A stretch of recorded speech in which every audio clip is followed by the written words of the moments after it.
Oi, pessoal! Hoje o programa 14 Minutos de Saúde está trazendo o Dr. Fabiano Molim. Ele é médico neurologista da cognição e do comportamento. É um prazer ter você aqui, doutor. Prazer, Fernanda. Quando a medalhista olímpica te chama, você vem. Muito bom.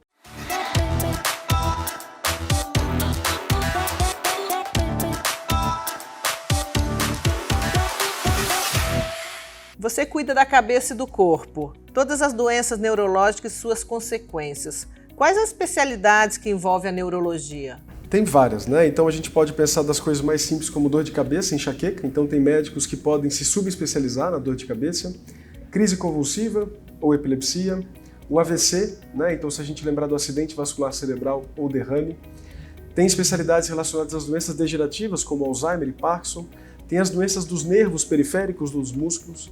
Tem as doenças da medula, tem doenças inflamatórias, então todas elas têm hoje sono, todas elas hoje têm especialidades, subespecialidades dentro da própria neurologia. Então a neurologia acaba tendo uma abrangência grande, além também de relações, por exemplo, entre o olho e o cérebro, que a gente chama de neurooftalmologia, ou do ouvido com o cérebro, a otoneurologia. Tudo isso pode ser feito por um especialista em neurologia que vai procurar nessas áreas a subespecialização. Na sua rotina profissional, quais os sintomas mais perturbadores que podem ser evitados com mudança do estilo de vida, ou seja, com atividade física, sono, boa alimentação? É importante entender que para a saúde cerebral e mental, nós, enquanto indivíduos, somos muito responsáveis pela saúde ou pela doença que a gente colhe. Então, literalmente, quase todas as doenças neurológicas, especialmente as mais prevalentes, da enxaqueca ao AVC ao Alzheimer, existe uma contribuição do indivíduo nesse cuidado. Existe um papel do estilo de vida desde o nascimento, na verdade, desde a barriga da nossa mãe, que vai influenciar. Mesmo que geneticamente eu seja predisposto a uma dessas doenças, se eu fizer minha parte na rotina, eu consigo fazer diferença e consigo evitar muitos casos que aconteceriam se eu não agisse de forma diferente. Todo envelhecimento leva a doenças neurológicas como Alzheimer e Parkinson? De jeito algum. Isso a gente consegue ver facilmente quando a gente estuda populações de países diferentes. Por exemplo, quando a gente pega no Brasil, infelizmente, o envelhecimento no Brasil ainda está associado ao adoecimento cerebral. Mas quando a gente vai para outros países, Dinamarca, Finlândia, Canadá, Holanda, Bélgica, Japão, a gente vê que isso não é verdade. É possível, sim, envelhecer sem adoecimento cerebral. Países desenvolvidos, né? Isso. E aí os fatores a gente pode detalhar, porque vão ter a ver obrigatoriamente com as suas perguntas. Por isso que eu já não legal, antecipei. Que bom. Por que umas pessoas envelhecem melhor do que outras? O que há de evolução na medicina para doenças progressivas e degenerativas? Então vamos aproveitar que eu falei dos países para falar que fatores são esses, porque esses fatores são tanto sociais quanto individuais. A grande maioria de nós já sabe, inclusive, desses fatores, mas é importante reforçar. Por exemplo, falando de Alzheimer, educação importa muito. Então, quantos anos de estudo você teve? Quantas línguas você fala? Qual a profissão você exerceu e o quanto cognitivamente estimulante foi ela? O que você continua fazendo de estímulo cognitivo depois do envelhecimento? Isso importa muito. Porque uma das piores coisas que acontece no Brasil é a aposentadoria. Porque você empobrece de tal forma a rotina que a pessoa deprime ou inicia um processo degenerativo como a doença de Alzheimer. Mas não só isso. Atividade física durante toda a vida é muito importante. Mas não só isso. Alimentação adequada faz toda a diferença. Não só isso. Cuidar das doenças silenciosas, como pressão alta, diabetes, colesterol, apneia do sono, fazem toda a diferença. E, dentro do possível, conseguir ter uma saúde mental durante a vida equilibrada, com uma quantidade de estresse que não leve ao extremo, porque o extremo do estresse pode adoecer. Quais os sinais que podem ser indicativos de algum problema neurológico? Quando a dor de cabeça deve ser investigada por um médico? Então, começando pela dor de cabeça. A maioria das dores de cabeça são dores que a gente chama de primária, ou seja, a própria dor é a doença.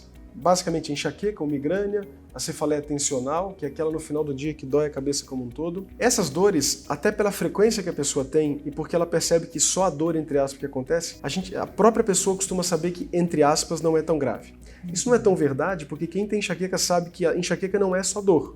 É desatenção, é irritação, é insônia. Tem uma série de coisas que antecipam e sucedem à dor que atrapalham muito a vida da mulher, especialmente porque é quem mais tem enxaqueca de uma forma desproporcional, inclusive pela questão hormonal. Tanto é que quem tem enxaqueca que tem muita dor no período pré-menstrual. Mas não só a dor de cabeça. queixas de memória, apesar da gente sempre se assustar pensando em Alzheimer, a maioria não é Alzheimer. Mas é uma boa dica valorizar quando sua memória não está boa, porque ela é um termômetro de que sua saúde como um todo não está legal. De novo, não quer dizer obrigatoriamente Alzheimer, mas pode ser que você esteja deprimido, pode ser que você esteja ansioso demais, pode ser que sua rotina alimentar, de sedentarismo ou de estresse está sobrecarregando o seu cérebro a um ponto que não está legal, que você está com apneia do sono ou insônia e não dá tempo do sono reorganizar o cérebro para outro dia. Então tem várias queixas que importam e que, de novo, não obrigatoriamente para a gente se assustar com uma doença, mas para a gente usar isso como desculpa, entre aspas, para buscar saúde. Porque a parte boa é que quando você busca saúde para uma coisa, você naturalmente afasta muitas outras doenças do que aquela que você inicialmente tem medo. Muita gente deixa para cuidar da saúde depois que tem um AVC, depois que passa por um perrengue, tem um Covid que quase morreu. Né? Ao invés das pessoas prevenirem para depois não ter que remediar, né? Mas isso é cultural, por exemplo. A gente tem visto que, por exemplo, economicamente, o brasileiro tem percebido que vale a pena poupar mais e investir agora. Né? A gente está num momento agora de investimento. A gente vê grandes empresas surgindo agora de investimento. Isso é uma mudança. Se a gente tentar lembrar que saúde é igual dinheiro, ou seja, eu só vou ter dinheiro quando eu envelhecer se eu guardar hoje. Quem poupa tem. Exatamente. Você só vai ter saúde quando você envelhecer se você poupar hoje. Poupar de que maneira? De novo, comendo bem, atividade física, estímulo cognitivo, estímulo social, cuida do sono, cuida do peso, cuida do estresse. E quando a gente fala de estresse, a atenção é super importante. Me digas em quem prestas atenção e te direi quem és. É a atenção que vai facilitar você ter ansiedade. Vai facilitar você ter insônia, porque a sua cabeça não consegue focar no presente e você não consegue relaxar para dormir. Tem várias maneiras diferentes que a gente pode fazer o nosso envelhecimento e a nossa saúde ser melhor do que ela é hoje. O tão temido AVC acomete cada vez mais jovens. Sim. Por quê? Estilo de vida.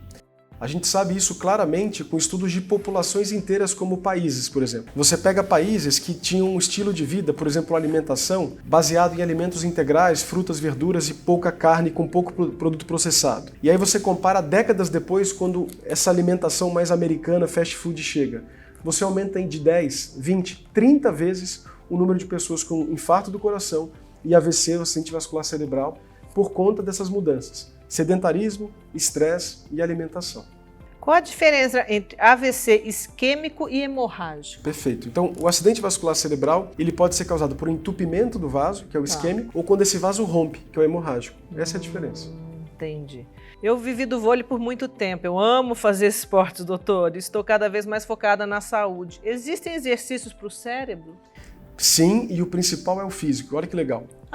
O cérebro aparece na natureza quando a gente passa a ter organismos mais complexos. Então imagina o seguinte, se eu sou uma célula, eu mesmo sou o meu CEO, o meu executor, o meu perceptor, eu faço tudo. Se eu tenho uma empresa pequena e eu sou o único funcionário, eu sou o meu CEO, eu faço tudo. Quando a empresa começa a complicar, eu preciso de funcionários e alguém que gerencie. O cérebro é o gestor. Só que olha que interessante, do mesmo jeito que um gestor que só olha para si mesmo e ignora os funcionários e ignora a empresa dá errado, a saúde cerebral, quando olhada só para o cérebro, não faz nenhum sentido. É olhando para o corpo e olhando para o contexto é que a saúde cerebral se adequa. Porque o cérebro aparece na natureza para cuidar do corpo e para facilitar a interação do corpo com o ambiente. É por isso que quando a gente fala de saúde cerebral, a gente fala de saúde ambiental no sentido, de novo, das outras pessoas, de que estímulo eu faço, mas também a saúde do corpo. E é por isso que a alimentação e a atividade física são tão importantes. Essa ilusão de que a saúde do cérebro é diferente da saúde mental, que é diferente da saúde do fígado, do rim, do osso, é completamente ilusória. Não existe essas gavetinhas diferentes na realidade. A gente talvez divida na nossa cabeça, mas a saúde é uma só. Como podemos nos prevenir para que tenhamos saúde do cérebro e da mente e assim possamos viver melhor? É importante entender que a saúde é um privilégio. Como todo privilégio, exige uma responsabilidade. E essa responsabilidade é tomar consciência do que faz diferença e passar a agir para que a gente possa colher esses frutos. Não existe acidente no envelhecimento, não existe aleatoriedade no envelhecimento. Existe colher o que a gente plantou. Infelizmente, como ninguém nunca nos falou isso, a gente nunca plantou de forma consciente, atenta e alinhada a isso. Mas a partir de agora a gente pode. E tem uma coisa importante, nunca é tarde demais. Mesmo para aqueles que já tiveram AVC, mesmo para aqueles que têm Alzheimer, que têm Parkinson, mudar o estilo de vida e fazer diferença ainda faz diferença. Nunca é tarde para o cérebro, felizmente. Então não tem essa desculpa que eu nunca fiz, eu não vou fazer. Perfeito. Essa desculpa não existe, vale a pena. Todo dia você tem o privilégio de recomeçar e vale a pena. De novo, a vida é um privilégio, a gente precisa agir de acordo. Máximo. Qual a diferença entre envelhecimento saudável e patológico? Uma das maneiras da gente pensar isso é o quão flexível eu sou para dar conta das demandas da vida. Por exemplo, eu posso e devo chorar no enterro. Eu posso e talvez me beneficie de ficar ansioso por um projeto muito importante que eu vou fazer. Porque a ansiedade me faz ir no futuro, ver cenários diferentes, já imaginar saídas para eles e estar mais preparado agora. Mas eu preciso poder estar calmo quando eu estou vendo um filme com a minha esposa, ou com minha filha, ou com meu filho, ou com meu marido ou namorado. Quando eu consigo ter uma flexibilidade para sincronizar a minha mente ou o meu corpo ao ambiente, você está saudável. Sincronia é a palavra-chave. Se eu estou correndo e meu corpo consegue dar conta sincronizando com a demanda, saúde. Se eu estou sedentário e sincronizo, saúde. Se eu estou sobre um estresse a mais e dou conta, eu sincronizo com o estresse a mais de um problema familiar grave, que eu consigo buscar mais recursos de resiliência e ajuda a minha família que estava passando um perrengue, saúde. É quando eu quebro, é quando eu percebo que eu não dou conta de ser flexível para tudo que a vida me pede, seja mentalmente, seja fisicamente, é que a gente percebe que está adoecido. O doutor afirma que bons hábitos podem fazer do cérebro grande aliado para a longevidade ou diminuir a qualidade e o tempo de vida? É isso. Falando de outra maneira, né? Nós já sabemos que nós temos um papel importante nessa nossa história, tanto para a nossa própria vida como para a nossa família. Isso depende, portanto, de uma ação, de uma proatividade e de um planejamento para que a gente possa, de novo, colher bons frutos. Conta aquela história que você falou do médico que estudou... Perfeito, sobre o Alzheimer, né? Alzheimer. Bom, esse é um médico americano, polêmico, entre aspas, por não ter publicado tudo que ele descreve em um dos seus livros, que chama O Fim do Alzheimer, onde ele fala que se você agir de várias perspectivas diferentes, você consegue reverter a doença. Isso é polêmico ainda por quê? Porque isso não é como a medicina vê de forma global ou como a medicina tradicional vê o Alzheimer, como uma doença reversível. E nem estou dizendo que é, porque a gente sabe que existem assinaturas patológicas que não limpam, entre aspas. O que muda, e é isso que eu acho que ele quer dizer, vamos dizer assim, é o que a gente já sabe que existe no cérebro, que chama reserva cerebral. Reserva cerebral é o seguinte, é a mesma coisa da poupança financeira. Reserva cerebral é, independente do quanto eu estou acumulando de proteínas que me levam à doença, o meu cérebro é tão bonito, ele é tão rico de conexões, eu exercitei e fiz tudo de bom para ele, que ele está sempre acima do nível que a doença está me acometendo. Então eu vou acumulando a proteína do Alzheimer, mas eu tenho tantas vias paralelas, diferentes para funcionar, que eu não sinto nada. Então se você abrir minha cabeça quando eu morrer, você vai ver que eu tinha doença, mas você não vai ver nada. E isso a gente já sabe que acontece. Tem um trabalho clássico da década de 90 que é o estudo das freiras. O estudo das freiras mostrou que mais da metade das freiras, quando morriam, tinham a doença de Alzheimer no cérebro, mas quase nenhuma delas tinha manifestação clínica no dia a dia. E foi daí que a gente começou a perceber que sim, estilo de vida importava. Elas tinham um engajamento social muito importante, tinham um propósito muito claro, falavam várias línguas, Que legal. se alimentavam muito bem e tudo de bom que a gente sabe que faz parte dessa rotina equilibrada e disciplinada que as freiras têm. Então isso não é algo novo que ele propõe, o que ele propõe só é que a gente precisa de organizar as vitaminas do corpo, os hormônios do corpo, a saúde vascular como pressão alta, diabetes, colesterol, mas o problema todo desse plano dele é que alguns passos ainda não foram legitimados por outros pesquisadores. Então é por isso que ainda isso não é algo tão falado. Mas o que se espera, felizmente, é que uma vez isso estando ao alcance do público e de outros médicos, que a gente possa ter mais pesquisas, porque todo novo tratamento é muito bem-vindo para uma doença que, para todas as doenças neurológicas, trazem tanto sofrimento para a própria pessoa e para a família. Perfeito. Para quem nos assiste, que mensagem que você quer deixar? Eu acho que, felizmente, ouvir mais coisas boas e seguir esse canal do bem da Fernanda, porque a gente precisa, especialmente nesse momento tão pesado do Covid, tão difícil da pandemia, onde a nossa saúde é atacada de tantas maneiras, ter o privilégio de ouvir coisas sérias, alinhadas à saúde e do bem, não se iluda, fazem muita diferença para o nosso bem-estar.